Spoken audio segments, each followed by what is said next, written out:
Excellencies, thank you very much for your thoughts and recommendations on our global challenges and our bilateral cooperation.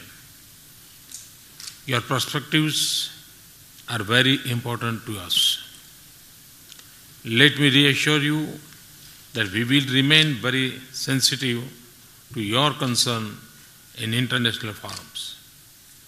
We would also like to shape our bilateral cooperation in accordance with your needs and priorities. Let me share my thoughts with you on few global issues and propose a few initiatives for our cooperation. Climate change is clearly a pressing concern for all. Combating it is India's national priority. We make this choice with the natural instinct of our heritage and culture. But we also do this in our enlightened self-interest and with a commitment to the future of our planet. That is why we have set a target of additional capacity of 175 gigawatt of renewable energy by 2022. National action will succeed only through a strong international partnership as much as we speak to goals and emission reduction. We should focus equally on access to affordable technology and adequate finance that makes transition to clean energy natural and easy. Otherwise, experience shows that targets will remain difficult dreams. We must equally seek a global commitment to support adaptation to the growing impact of climate change on our lives and economy. India will work with you and others for a comprehensive, balanced and fair outcome at COP21 in Paris. Your interest will have the strength of our voice. Excellencies, as I mentioned in my opening remarks, reform of the UN Security Council is in global interest and vital for a more inclusive and equitable world. As I said before, we should quickly adopt the draft presented by the President of the General Assembly at the negotiating text and conclude negotiation during the 17th session of the General Assembly. Excellencies, as I said, you are large ocean states. We look forward to working with you to realize the full potential of our oceans in a sustainable manner. We would be pleased to establish an institute for sustainable coastal and ocean research in the region and a network of marine biology research stations in various island nations.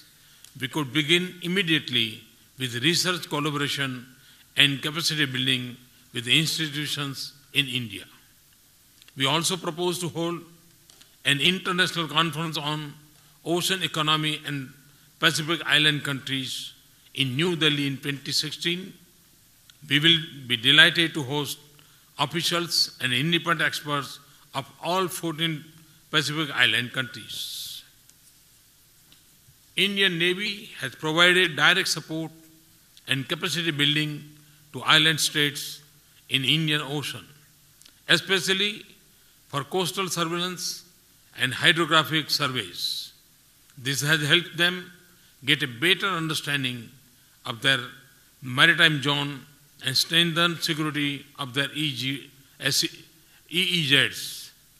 We would be prepared to extend this assistance to our Pacific Island partners. We also look forward to goodwill visits by Indian Navy to Pacific India Islands. The ships could also extend support in areas like healthcare through medical camps on the islands. Not only is our future closely linked to space and oceans, but also there is a close relationship between the two.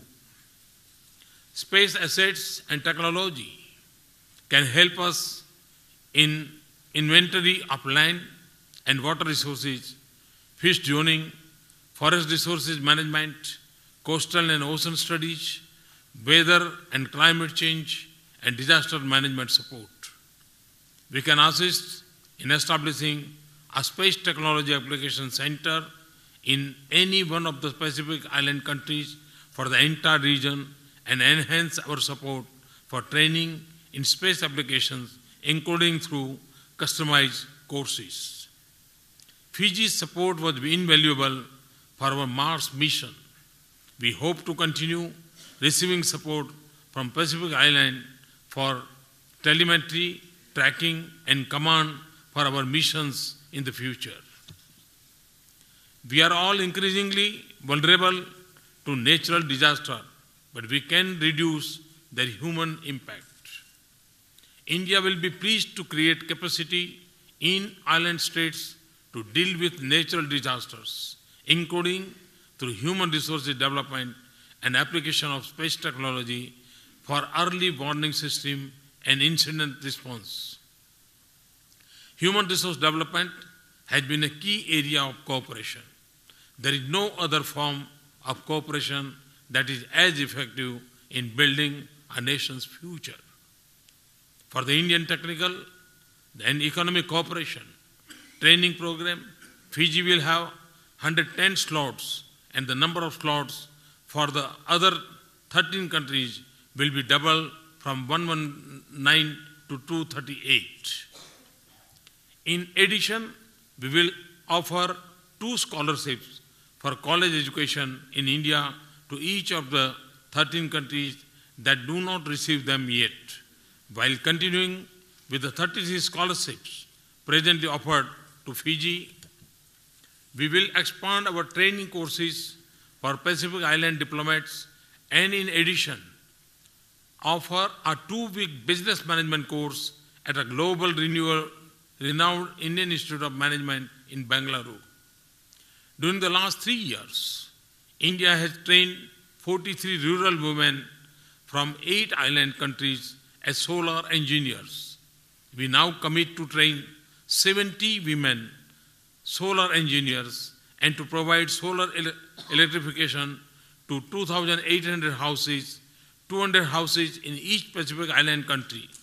This will save kerosene worth about $1 million and provide livelihood to women. I am pleased to announce that we will establish at least one information technology laboratory in each Pacific Island country. This will not only improve local IT infrastructure, it will enable us to fulfill our commitment to provide telemedicine and teleeducation to the people. We are prepared to do more to strengthen our trade in addition to the FIPIC Trade Office in New Delhi. We can support the development of micro, small and medium enterprise and will extend support for purchase of machinery for coconut processing and enhancing rice and sugarcane yields. We will also improve market access for small islands developing states. We will focus on developing capacity for health services in your countries. Supply of generic drugs from India is presently routed through third countries and they are therefore very expensive. We are ready to set up pharmaceutical manufacturing plant and distribution center in the Pacific Island region and are pleased to offer a line of credit for this project. Human bonds are the strongest foundation for enduring relations between nations. Last year, we had announced electronic visa for Pacific Island countries. I am pleased to announce that we have decided to provide gratis visa to the nationals of Pacific Island countries. Prasar Bharati, India's national broadcaster, is happy to give television and radio program on culture, entertainment, news, education, etc. in English and Hindi to your countries.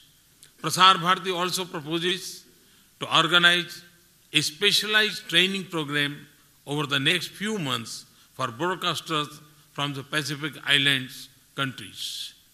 We will also support creation of India centers through e-libraries and supply books to libraries at universities in your countries. Excellency, in the short time together, we have made concrete progress. Together, we are highlighting the value of relationship based on goodwill, respect, and concern for each other. This partnership demonstrates that geography is no barrier to productive partnership of convergent interests and shared challenges. This partnership will be of great relevance to all of us in the 21st century. Your support to this partnership means a lot to India. We see this as a partnership of equals, driven by similar aspirations, in which we will all be more successful by being together. It seems from our belief in Vasudhaiva Kutumbakam, the world is one, and from the conviction that in sharing what we have, we enrich each other and make this world a better place. It is a great honor to have you with us. I hope you have had an enjoyable visit to India. We hope that this will inspire you to visit us more often. Thank you. May I now request you all to the cultural program and banquet outside. Thank you very much. Thanks a lot.